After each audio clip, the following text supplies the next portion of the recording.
¿Qué tal, chicos? Muy buenos días queridos jóvenes de la Academia Preuniversitaria Bryce Perú, Bryce Virtual. Muy buenos días con cada uno de ustedes. Los saluda como siempre el profesor Román Sonco del curso de Geografía, listo y dispuesto para trabajar el día de hoy.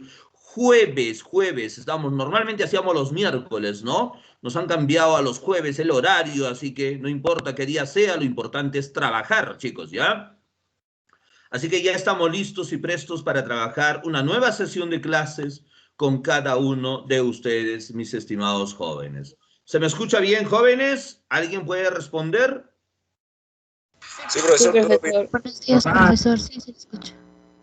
Ok, genial, genial, chicos. Entonces vamos a empezar a compartir el material para el día de hoy, chicos.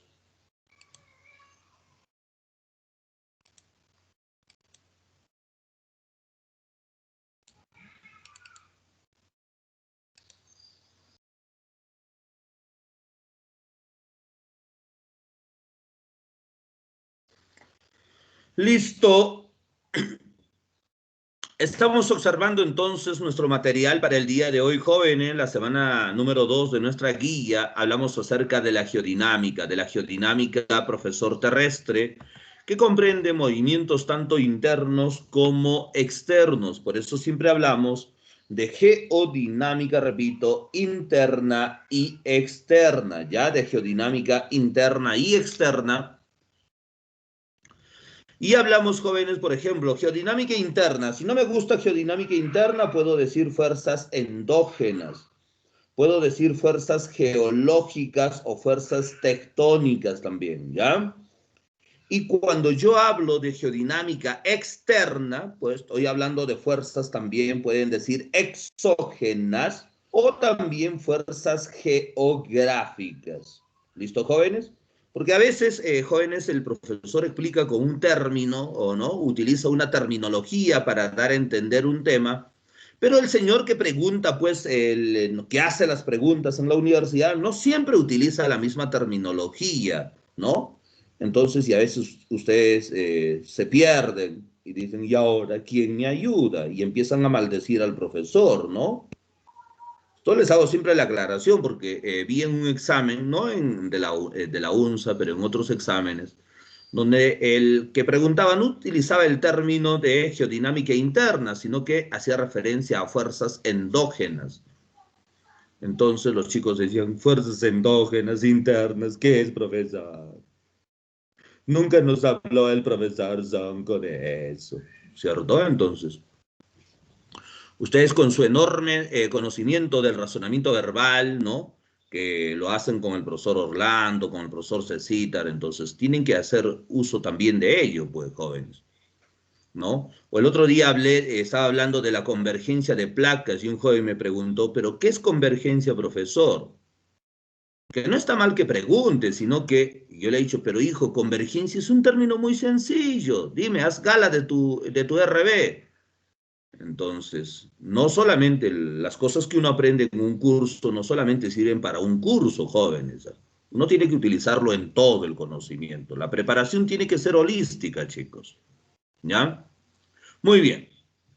Entonces vamos a explicar, entonces una vez hechas las aclaraciones, profesor, vamos a empezar a explicar cómo se va a manifestar esta geodinámica terrestre.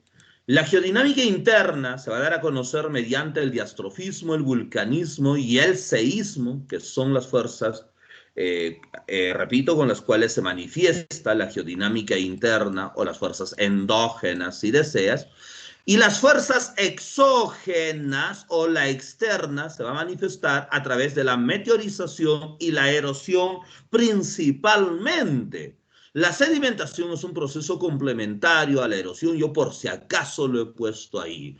Pero cuando hablemos de la externa, en un seminario que tenemos ya el mes que viene, entonces vamos a hablar fundamentalmente de la meteorización y de la erosión.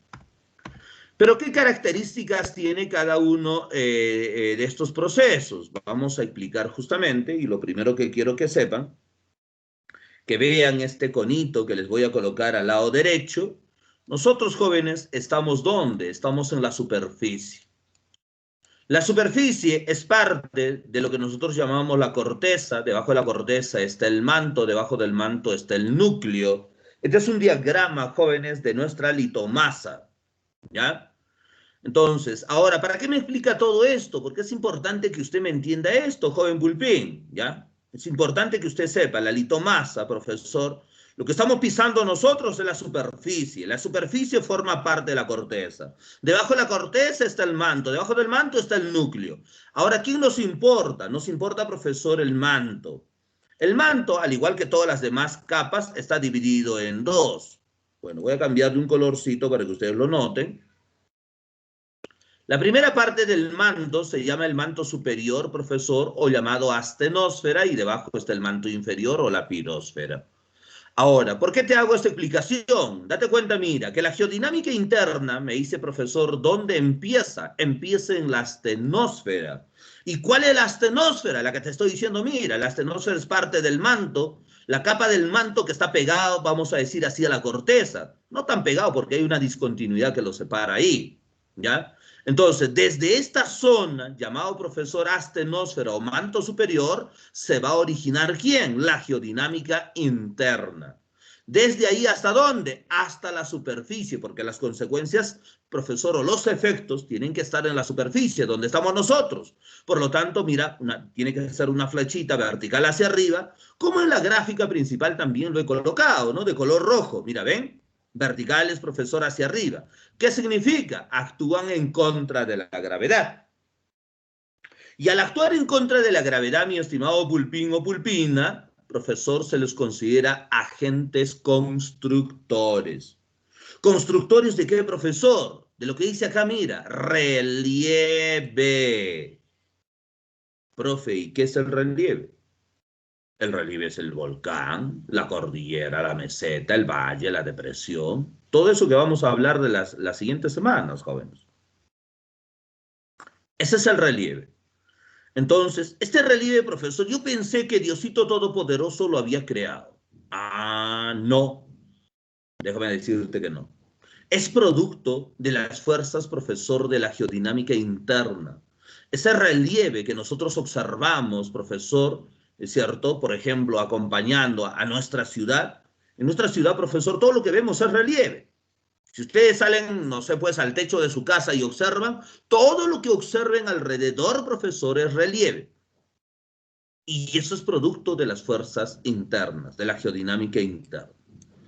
Formar o crear estos relieves requiere mucho o poco tiempo. La respuesta es mucho tiempo, miles, millones de años, jóvenes, porque entenderán que, profesor, por ejemplo, una cordillera como los Andes no se ha formado pues de la noche a la mañana, ¿no? Es un proceso, profesor, de evolución muy largo, chicos, y es producto, repito, de las fuerzas endógenas.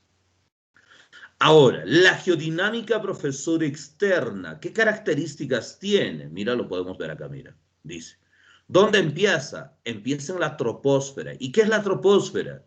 Es la primera capa, profesor, de la atmósfera, y la atmósfera es el elemento gaseoso abiótico que envuelve a nuestro planeta. Entonces, tiene 5 capas la atmósfera. Nos importa solo la primera, que es la troposfera, que es el fondo azul que ven ustedes ahí con unas nubecitas. Esa es la troposfera. Entonces, y la troposfera puede llegar hasta 10, 12 kilómetros de altitud y tiene que manifestarse ¿dónde? Siempre en la superficie, donde estamos nosotros se tiene que ver las consecuencias. Por lo tanto, graficamos, mira, una flechita vertical hacia abajo. Si es vertical hacia abajo, decimos que está a favor de la gravedad. Y al estar a favor de la gravedad van a ser agentes, ¿qué cosa? Destructores. La gran pregunta es, profe, ¿qué me van a destruir? ¿Te van a destruir el relieve? Pues, mi querido Pulpín, aquel relieve que había creado la geodinámica interna, profesor, la externa, se va a encargar de destruirla a través de la meteorización y de la erosión. ¿Entendido, Pulpín? Y al ir destruyendo estos relieves, va a ir rellenando las grandes depresiones que hay en la superficie, por lo tanto se dice también que es una fuerza moldeadora de la superficie. ¿Entendido, chicos? Pero ojo acá.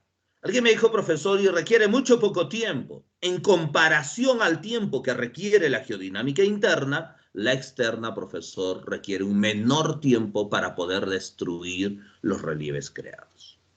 ¿Ya?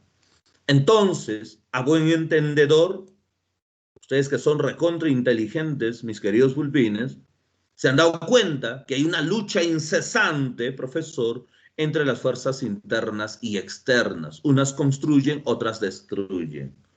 Y alguien me preguntó también en el otro salón, me dijeron, profe, ¿y cada cuánto tiempo se dan estas fuerzas? No hay un tiempo, chicos. Es permanente, es constante. O sea, profesor, en este mismo instante, ¿tenemos, profesor, geodinámica interna y externa? Sí, mi querido Pulpín, en este mismo momento. ¿Entendido, chicos? Profe, ¿y quién debe ganar? Ninguno debe ganar, jóvenes.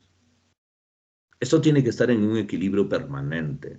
Si ganase la interna, profesor, los relieves serían muy empinados, accidentados, muy agrestes. Entonces no habría espacios como para que el hombre pueda hacer ciudades y hacer otras actividades. Sería muy dificultoso. Y si la externa ganase, pues al no existir ningún tipo de relieve, no habría forma de contener las aguas oceánicas y entonces desaparecerían todos los continentes. Ya no seríamos el planeta Tierra, chicos. Tendríamos que ser el planeta Agua, no sé, algo, ¿no?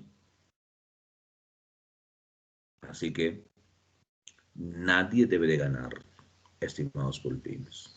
¿Ya? Muy bien. Esa es la introducción a la geodinámica. ¿Tienen alguna pregunta, duda, inquietud, jóvenes? Adelante, los escucho.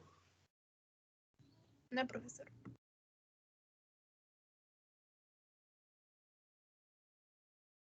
Chicos, no los escucho. Todo claro, bien, profesor. Todo claro, profe. Todo claro, más claro que el profesor de geografía. Muy bien, excelente. Excellence.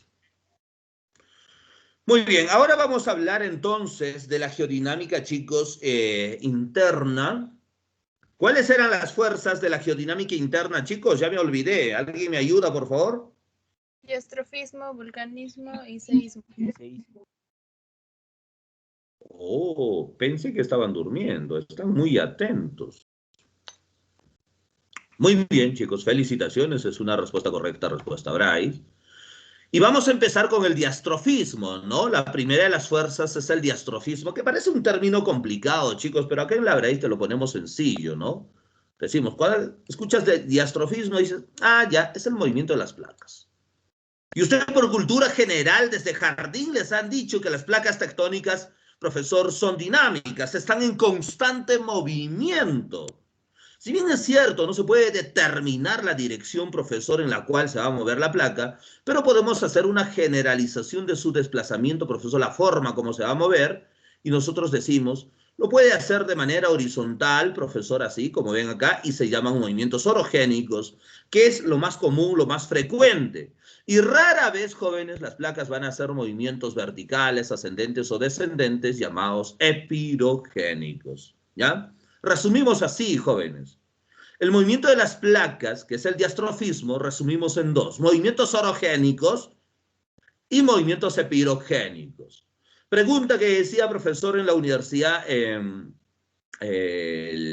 la UNSAC, lo vi, esta pregunta decía, ¿cuál es el tipo de diastrofismo más frecuente que pues nosotros podemos encontrar en el planeta? Y una sustentación mucho más grande. Y la respuesta era orogénico, simplemente.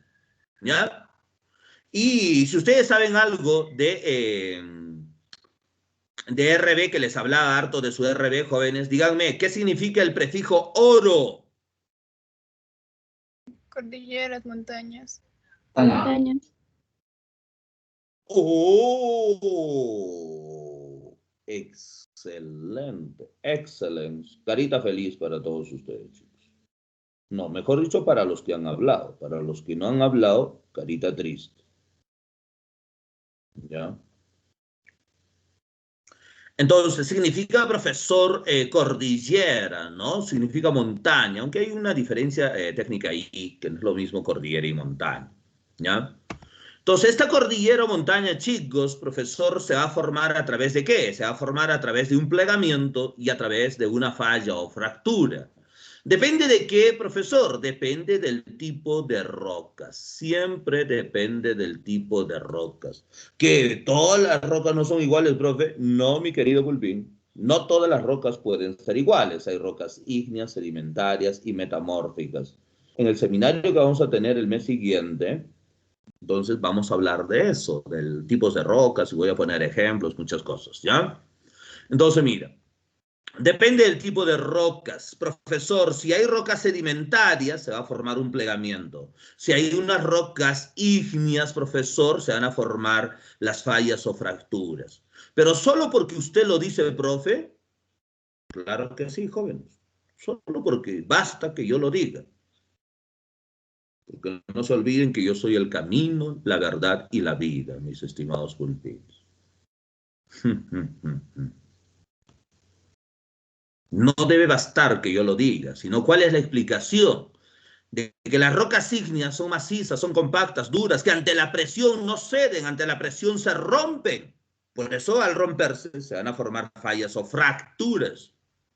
Mientras que las rocas sedimentarias, jóvenes, ante la presión ceden, ante la presión van a formar pliegues. Y de ahí sale el nombre de plegamiento, mis queridos pulpines.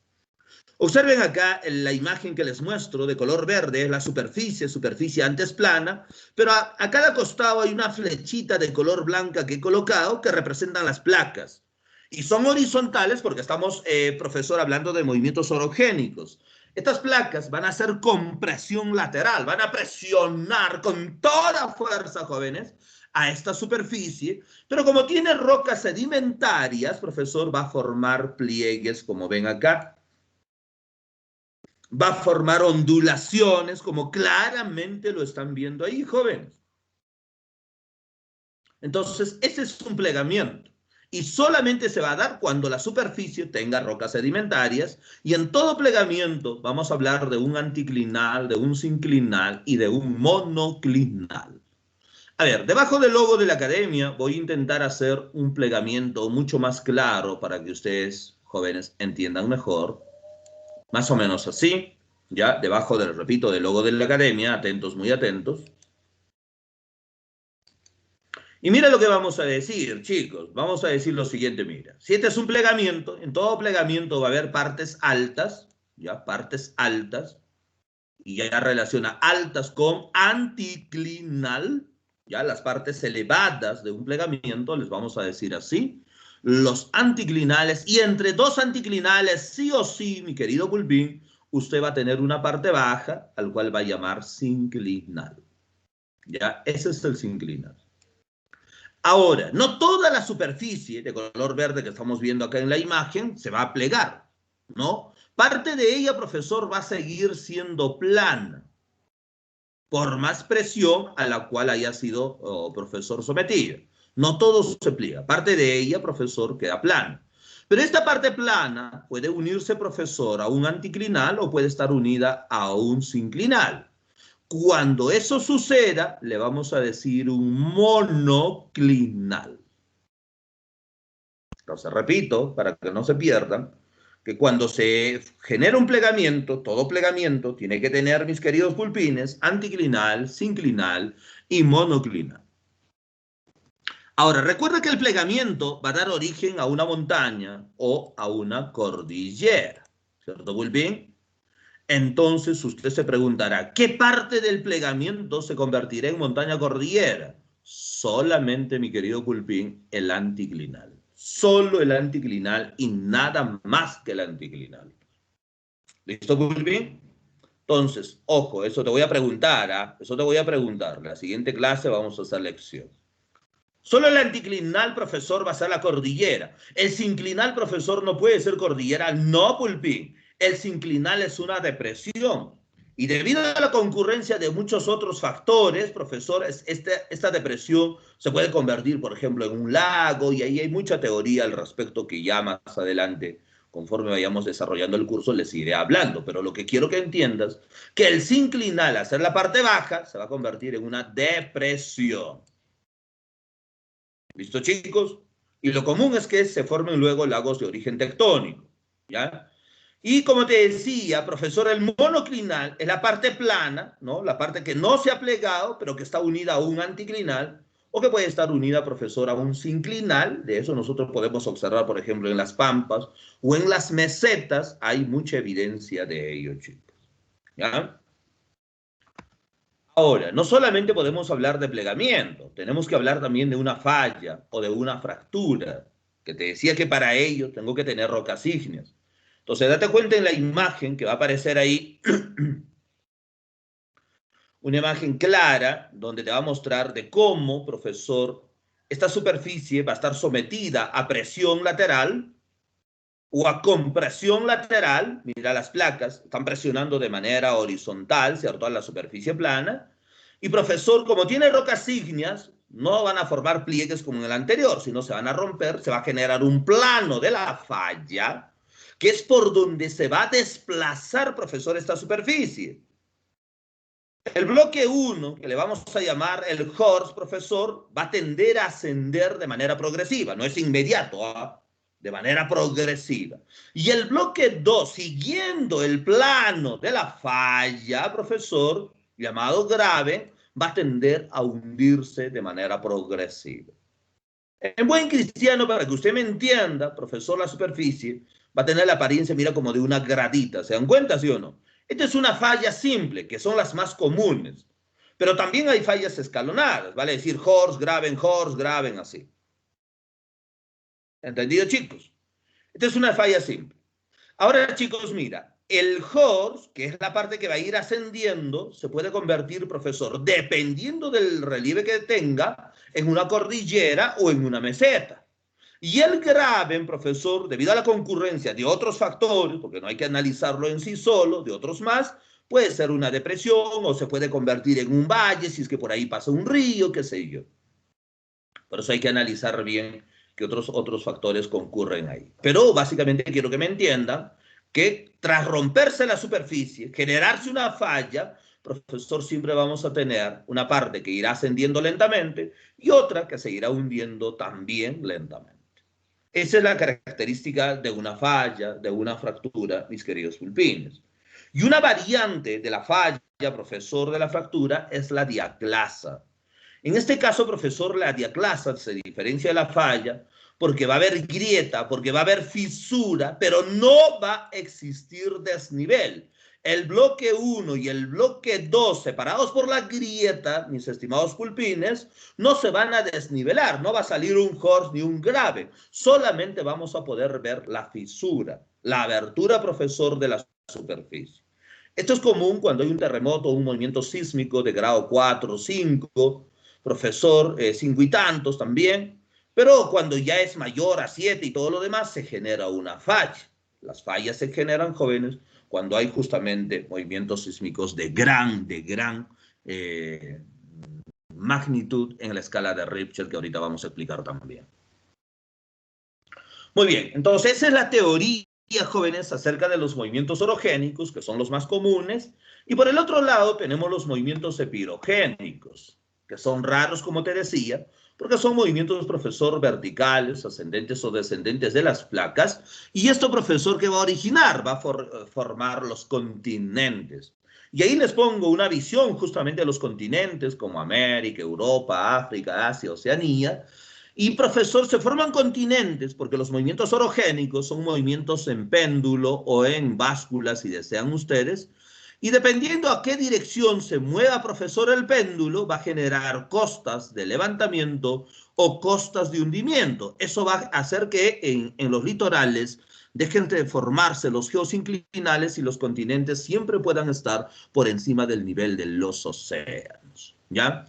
Por ejemplo, yo tengo acá el océano Atlántico entre América, Europa y África. Si el péndulo se mueve hacia la derecha, vamos a decir hacia Europa y África, entonces el litoral de estos continentes se va a levantar y por ende, ustedes saben algo de física, profesor, el litoral de América tenderá a hundirse y viceversa.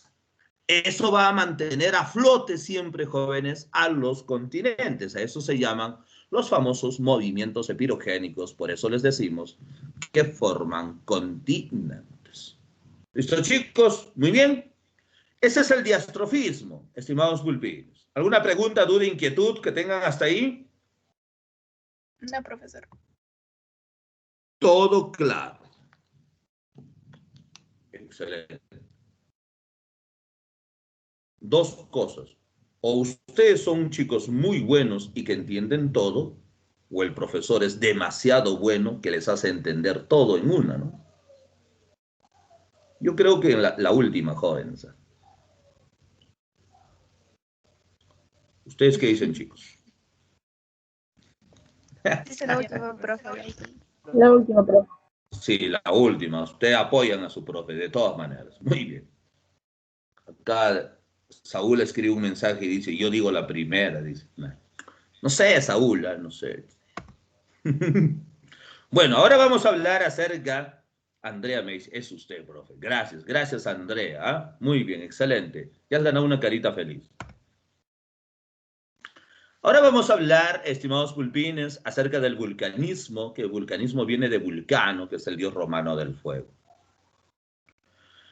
Y para hablar de vulcanismo tenemos que hablar del magmatismo, o sea, la formación, profesor, del magma. ¿Ya? Repito, no todo esto, por si acaso Diosito lo ha creado, no, pulpín. Tenemos que decir que esto es creación de nuestro propio planeta, pues, ¿no? Entonces, para hablar de creación del magma, nosotros tenemos que hablar de esta palabrita mágica, mira, que dice acá, zonas de subducción. Ojo, apúntalo bien, resáltalo bien. Una zona de subducción, jóvenes, se va a dar cuando una placa oceánica, profesor, haga convergencia con una placa continental. Esa es la condición para que haya subducción. ¿Ya? Repito, la subducción será cuando una placa oceánica y continental van a converger, como ven las flechitas de color naranja en la parte superior, se van a encontrar. Y luego, profesor, la más pequeña, que siempre son las placas oceánicas, se van a poner debajo de la placa continental, ¿ya? A ese proceso, como ven ahí la flechita de color negra también, profesor, se llama subducción. Las placas están formadas de rocas, pero al generar subducción, profesor, esa fricción, ese rozamiento de las placas va a hacer que las temperaturas se eleven.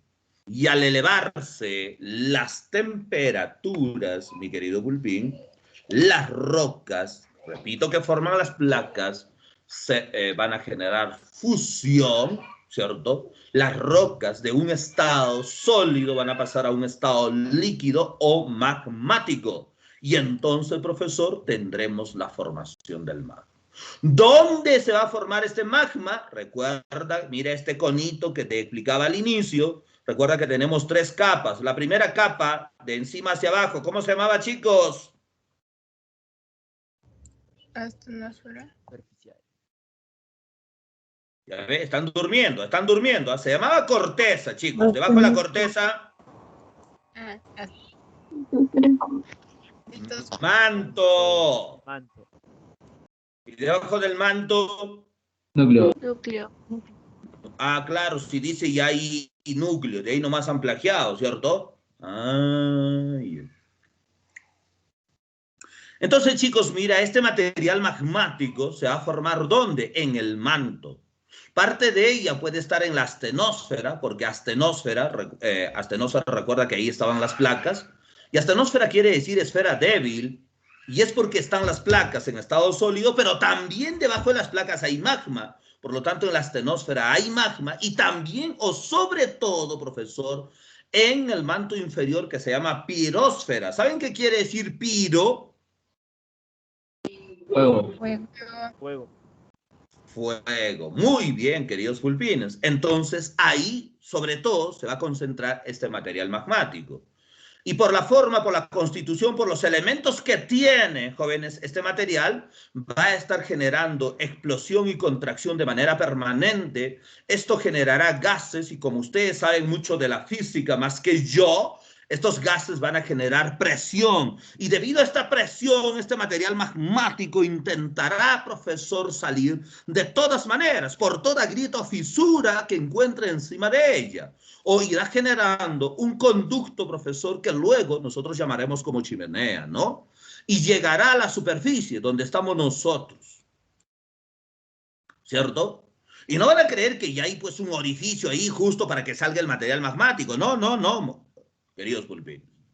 Sino que el material magmático tiene que tener la suficiente fuerza para poder romper la superficie y generar una erupción. Esa es una erupción magmática, mis queridos pulpinos.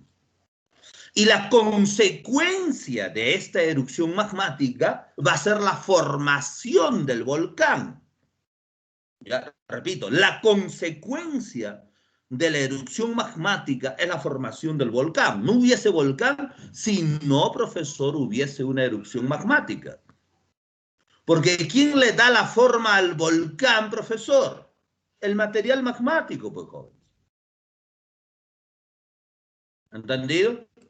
Entonces, solamente cuando ya tenemos un volcán, entonces nosotros podemos identificar, profesor, las partes de nuestro volcán, como la cámara magmática, por ejemplo, o el foco magmático o el foco volcánico, siempre en el manto, no te olvides, ¿cierto? Por encima del manto, como dice acá, mire, está la corteza. Profesor, el conducto principal por donde se va a trasladar este material magmático, le llamaremos, ahí está, mira, nuestra chimenea, ¿no? Inclusive puede haber, profesor, chimeneas secundarias, todo eso. Luego, profesor, esta chimenea nos conectará con el cráter, con la caldera, que será el mayor orificio por donde se expulse este material magmático, ¿cierto? Tercera parte de nuestro volcán. Cuarta parte de nuestro volcán será el cono, ¿cierto? El cono volcánico, que es la forma que va a ir adoptando nuestro volcán, ¿cierto? Producto de la expulsión de este material magmático. Y, profesor, el magma o lava, ya denominada así porque está al exterior, entonces será nuestro quinto elemento o quinta parte de nuestro volcán. ¿Entendido, chicos? Entonces, solamente cuando hay una erupción magmática podemos hablar, profesor, de una formación o constitución ya de un volcán con todos estos elementos o partes que estamos citando.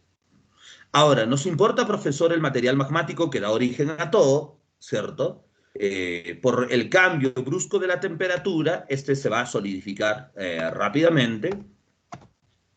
No me refiero a minutos ni segundos, ¿eh? Entonces, y va a dar origen a la formación, profesor, de rocas. Las primeras rocas que se van a formar producto de este proceso siempre van a ser las rocas ígneas. Estas, luego, profesor, se van a convertir en sedimentarias y las sedimentarias se van a convertir en rocas metamórficas. ¿Listo, chicos? Estos son los tres tipos de rocas que en diastrofismo te estaba hablando, sobre todo de las dos primeras, ¿no? Muy bien. Ahora, ojo, ojito, ojo. No todo el material magmático logra, jóvenes, romper la superficie. Ya, no todo el material magmático, profesor, logra romper la superficie. Por eso nosotros hablamos, jóvenes, de un vulcanismo intrusivo y de un vulcanismo extrusivo. El que acabamos de describir, mis estimados pulpines, el que acabamos de describir se llama un vulcanismo extrusivo. O sea, es material magmático que sí logró romper la superficie y por lo tanto causar una erupción. Y dependiendo de qué componentes tenga, aunque el silicio es de los componentes más abundantes, profesor, en este material magmático, profesor, se puede dar origen a distintos tipos de rocas. Acá les pongo algunos, ¿no? El granito, el basalto, diorita, riolita. Por ejemplo, aquí en Arequipa, el más común que vamos a encontrar va a ser la ignimbrita. ¿Saben cuál es el nombre común de la ignimbrita, chicos? Sillar. Sillar. Muy bien. ¿Cuántos tienen su casa hecho de sillar, chicos?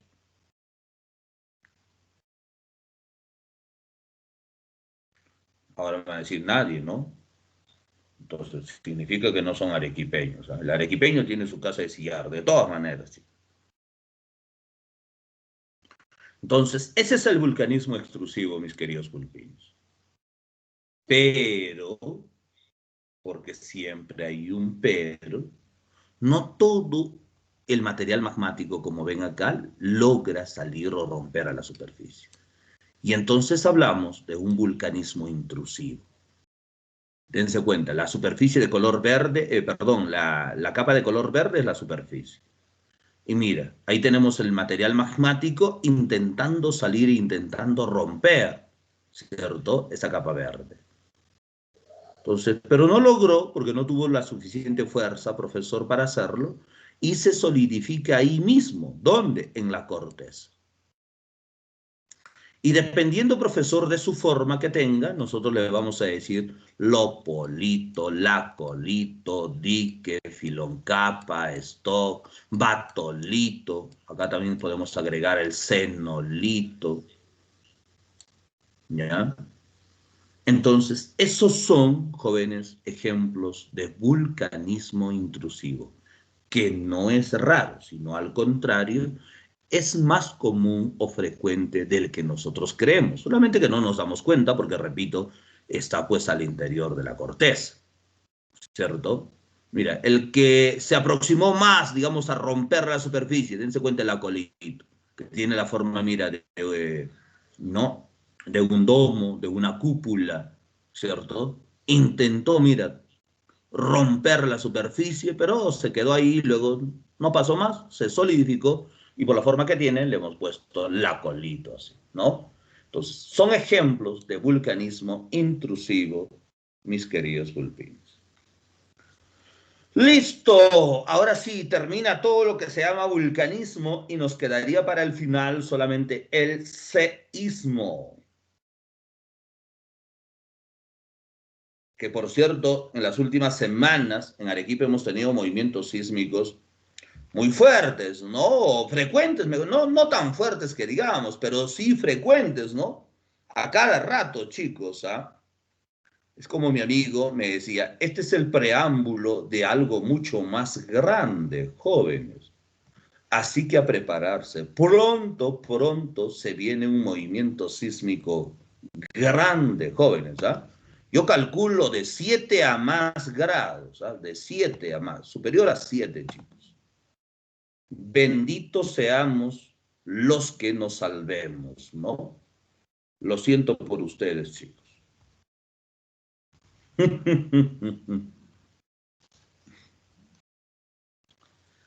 Acá preguntan la fecha, más o menos una semana antes del examen, jóvenes, de admisión de la Universidad San Agustín, chicos, ¿ah?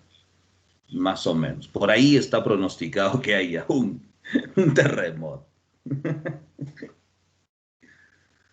Ay, mentira, chicos, no se puede pronosticar cuándo va a suceder, pero de que va a suceder, pulpines. De eso sí hay certeza.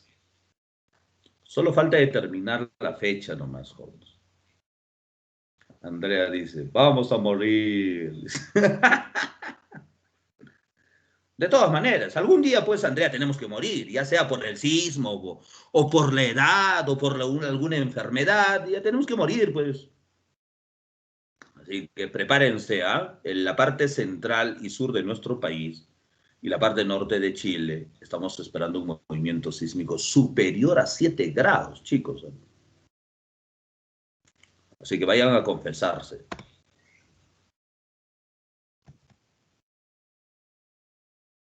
Bien, después de haber metido susto, mis queridos pulpines, después de que ya dijo, ¿para qué estudio, profesor?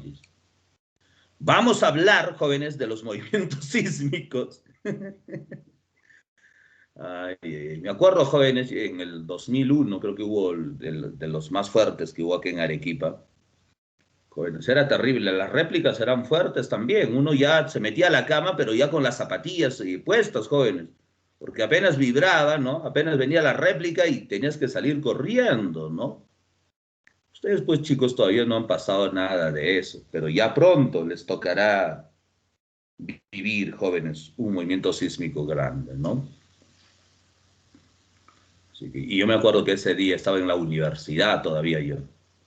En el tercer piso de la universidad todavía, jóvenes, ¿no? Así que... Pero bueno, algún día les contaré esas experiencias, ¿ya? Bueno, vamos a teorizar acerca de los movimientos sísmicos, chicos. El movimiento sísmico o el seísmo viene a ser la vibración de la superficie, solamente de la superficie, la vibración de la superficie, donde estamos nosotros. ¿Cuáles son las razones? ¿Por qué vibra, profesor? La más común o la más frecuente es la causa tectónica. Todas las vibraciones de las últimas semanas que hemos tenido en nuestra región es de causa tectónica. Y si esto lo relacionamos con el Perú, como les decía, tenemos que hablar de la placa de Nazca y de la placa sudamericana, mis queridos pulpinos. ¿Ya? Placa de Nazca y placa sudamericana. Entonces, es la causa más común, más frecuente, jóvenes, de todo movimiento sísmico. No significa que es la única. Puede haber una causa volcánica, ¿vale? Es decir, profesor, cuando el material magmático está saliendo por la chimenea, esta genera fricción, jóvenes, con las paredes de la chimenea, y eso puede generar una vibración. Es un seísmo de origen volcánico, o cuando el material magmático rompe a la superficie para hacer la erupción. También, jóvenes, se puede generar un seísmo de origen volcánico. Pero entenderán que no todos los días pues hay una erupción, ¿no? Profesor, también hay una causa de colapso, recontra menos frecuente, pero también lo ponemos y lo tomamos como tal. Una causa de colapso, por ejemplo, es el deslizamiento de suelos, un alud, profesor, inclusive el impacto de meteoritos, lo podemos poner acá. Otros en vez de colapso dicen una causa de impacto, dicen por ejemplo, ¿no? Ya está. Y otros también teorizan, he estado leyendo un poco ahí, un poco jóvenes acerca de los seísmos y hablan también no solo de causas naturales, porque estas son causas naturales, sino también pueden haber seísmos de causa humana, por ejemplo, cuando hacemos, no sé, pues una prueba o una explosión nuclear, ¿cierto? Entonces se puede generar también una vibración de la superficie, ¿ya? Ahora mira, hay que saber mucho de la terminología sísmica. Y empezamos acá, jóvenes, hablando de ¿qué? De un hipocentro. El hipocentro siempre será el interior, jóvenes, en el manto de nuestra litomasa, que será el lugar donde van a chocar las placas tectónicas, ¿no? Y profesor, una vez que chocan las placas tectónicas, ¿qué hacen? Siempre liberan energía. Y a esa energía liberada, ojo, mira, ojo, pestaña y ceja, le vamos a llamar magnitud, profe. O sea, ¿qué es la magnitud? Es la cantidad de energía liberada. ¿Dónde, profesor? En el hipocentro. Por eso está relacionado hipocentro con magnitud. Repito, es la cantidad de energía liberada. Eso es magnitud. Ahora uno dice, profesor, y si es cantidad, ¿lo puedo medir, profesor? Claro, clarines, de todas maneras lo puede medir. Y para eso se utiliza la famosa escala de Richter, mis estimados pulpines. Y la escala de Richter les va a aparecer ahí en la parte inferior derecha, aparecerá, jóvenes, la escala de Richter. No sé si lo están viendo. ¿Ven, jóvenes? Sí ven, ¿no? Sí, profesor. Ok. Esta escala de Richter, mira, dense cuenta que va del valor 0 en números arábigos al valor 9, ¿no? Y cada, evidentemente, valor nos dice, mira, desde el no se siente, que es el 0, hasta el 9, que es calificado como enorme, ¿no? Pero lo más importante en el análisis es lo siguiente, mira, ¿qué significa pasar de un grado a otro? ¿Por qué usted dice de grado 7, profesor? A que tenemos el movimiento, que esperamos el movimiento sísmico. Significa, mira, que para pasar de un grado a otro, la cantidad de energía liberada debemos de multiplicar por 33 veces. ¿Cuál es la unidad de medida de la energía, chicos? Joule. Oye, ¿son de ciencias y nada? Joule. Joules, ¿no? Joules. Vamos a pensar que en el grado 5 se libera pues 100 joules de energía. Profesor, para pasar al grado 6 tenemos que multiplicar esos 100 por 33 y tendremos el grado 6. Para pasar al 7, profesor, igual por 33. Y así, jóvenes. Y hay movimientos sísmicos que han roto ya la escala de Richter, ¿eh?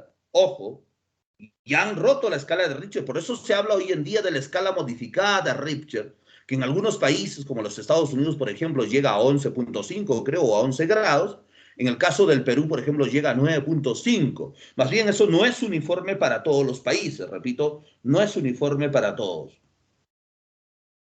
Depende mucho de su registro sísmico. Normalmente hay un criterio de aumentar 1 grado por encima, digamos, del movimiento sísmico más grande que haya tenido ese territorio o ese país. ¿Ya? Muy bien. Ahora, mira, esta energía liberada en el hipocentro, profesor, se va a trasladar a través de ondas. Ven ahí las ondas, profesor, de color rojo, ¿no? Circulares, punteadas, profesor, esas son las ondas sísmicas, que van a llegar, profesor, a la superficie y estando en la superficie, evidentemente van a causar una vibración. Entonces, pero va a haber una parte de la superficie, mi querido Pulpín, escuchad bien, va a haber una parte de la superficie donde va a vibrar mucho más. A ese lugar que vibra mucho más, nosotros le llamamos epicentro. ¿Ya? A ese lugar de mayor vibración le llamamos epicentro. Y el epicentro, mi querido Pulpín, está relacionado ¿con qué? Con la intensidad. ¿Ya? Está relacionado con la intensidad.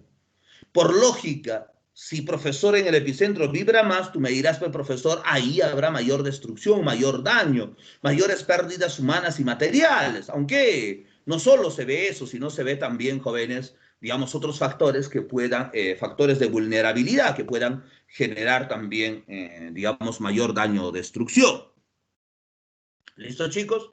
Y esa intensidad justamente, que es el daño, profesor, la destrucción causada, se puede registrar, se puede cuantificar y para eso existe la famosa escala de Mercalli, que no lo he puesto acá, es una escala en números romanos del 1 al 12, donde el 1 evidentemente no hay destrucción y el 12 es la destrucción total, ¿no? La destrucción total. No queda piedra sobre piedra, como decía el gran Atila, más o menos, chicos. ¿Ya?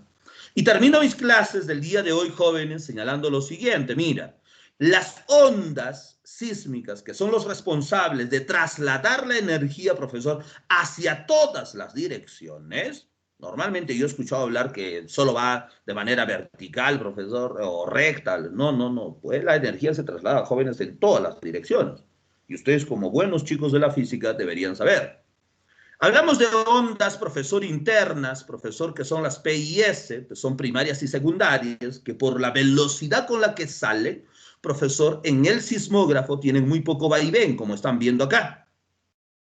Y las ondas superficiales, que son las R y las L, que son las log y las Rayleigh, son ondas que se desplazan lentamente.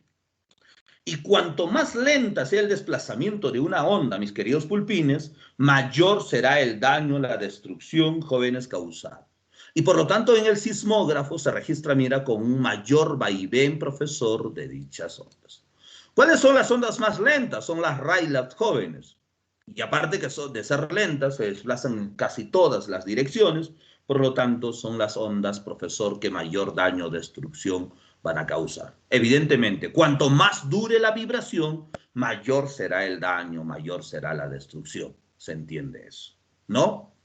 Y terminamos con el círculo de fuego del Pacífico, que desde la vulcanología, la llamamos así, o anillo de fuego del Pacífico, que mira, cada uno de los puntos rojos que ven señalados en el litoral de América, Asia y Oceanía son señales, profesor, de volcanes activos, pero también es la zona sísmica más importante y desde la sismología le llamamos la zona circumpacífica. Así se le dice, ¿ya? Entonces, desde la vulcanología o la sismología, esta es la zona más importante y a tomar en cuenta. Y a esa zona pertenece, pues, nuestro país. Así que, chicos, provecho con lo que viene más adelante. Pero no se asusten, mis amigos, no se asusten. Muy bien, mis queridos pulpines.